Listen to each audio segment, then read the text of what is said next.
In this video, I'm giving you a real understanding of what to expect immediately following your Reiki healing session.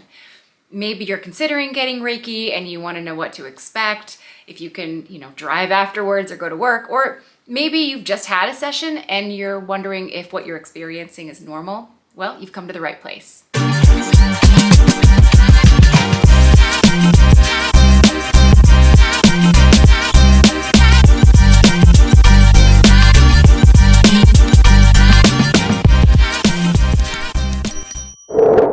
In this video, I'm going to give you 5 things that I've noticed over my 16 or so years of giving Reiki treatments that I've noticed that are common experiences. And I'm also, at the end of the video, going to give you some tips to increase the effectiveness of your Reiki after your session. So stay tuned. One of the first things that people notice after a Reiki session is a sense of detachment or change in perception about various aspects of their lives. People report having an elevated or removed sense of judgment where they were previously very opinionated about something. They just sort of are kind of calm and relaxed and not as attached to what their previous thought or understanding was of a situation. There's a sort of, it is what it is. You also might notice a complete disinterest in whatever previously had you very hooked. If there was a person or a habit or a place or an activity or a job or anything that really was not a healthy relationship where you had what I call an unhealthy cord or attachment, you will probably notice a little bit of forgetfulness or a disinterest, or maybe be completely repelled altogether. And that's a sign that your higher self is allowing you to have a shift. And people report feeling very emotional sometimes after a Reiki healing session. And suddenly you're just like, I'm emotional. I don't know why. Over something that they didn't think they were really previously upset about, or crying for no apparent reason.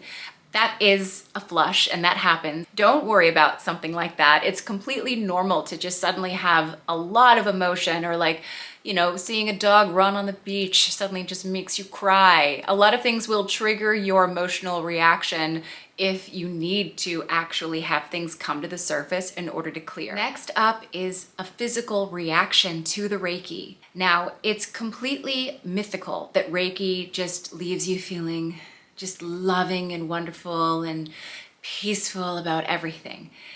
If you've been doing Reiki for a while or about a topic consistently, yes, you will have that elevated sense of awareness. But there are times when we need to move through some difficult emotions and physical responses. When we raise our cellular vibration, everything raises.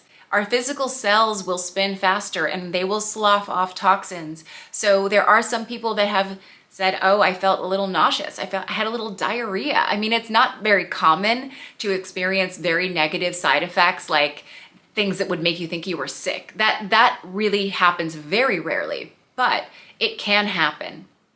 Most of the time, when it comes to a physical symptom of the Reiki healing, people will experience fatigue. This is a very common occurrence, especially a couple of days after the Reiki. The first day, people usually say they feel good and energized. I went home and I just cleaned the whole house, or I got so much done. And then they go to bed and they wake up and they're just tired. That is because your body wants to integrate this new energy.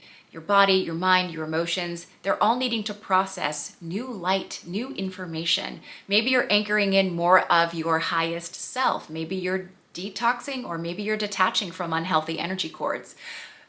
In all of those instances, a rewiring needs to take place. And so yes, your body will let you know, hey, I need to rest, slow down. Don't overburden me. I am dealing with a lot right now. It's really best to listen to those prompts that your body gives you. People often report a feeling of lightness of being. It's a palpable sense of flow and ease, and that's a really positive effect of your Reiki healing session. You have just gone beyond time and space reality. The energy that you use when you're accessing Reiki exists beyond time and space, and it can heal the past and it can heal the future. If you're interested in finding out more about that, I'll link another video below. But for the purposes of this video, I just want to explain that it's really important to understand that just because your session is over and that you've left your healing practitioner's office or you have finished doing a self-treatment on yourself, sometimes the energies are still percolating, especially if you can relax right after your healing treatment. It's best to do so and allow things to integrate, because sometimes the healing wants to continue even when the practitioner is no longer present. This last one is very common, very normal, and you would do well to listen to your body, and that is thirst. When people are done with healing, they are thirsty. And hopefully your practitioner has some water for you or has, asked you to bring some water along for your appointment. But the days and even weeks following your Reiki healing session, you might need more water than normal. Please drink water, not teas and not coffees and not soda. It's not about liquid, it is about fresh water. Now, as promised, I'm going to give you a few tips to enhance your Reiki healing session after you've received it. Just because your session is over does not mean the energy has stopped flowing. Not only do you need to integrate the new energy, but sometimes you're not able to be as receptive with your practitioner as you would be later on. And trust that the energy that your practitioner sends, if some of it was not able to anchor into your being in the moments that you were getting your session, it can be done later.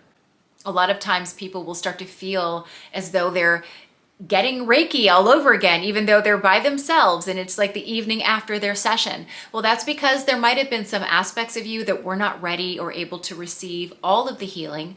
Maybe the healing was like, ooh, this person has a long drive, so I'm gonna hold back. It will find you. The Reiki will find you. The next thing I recommend is gratitude.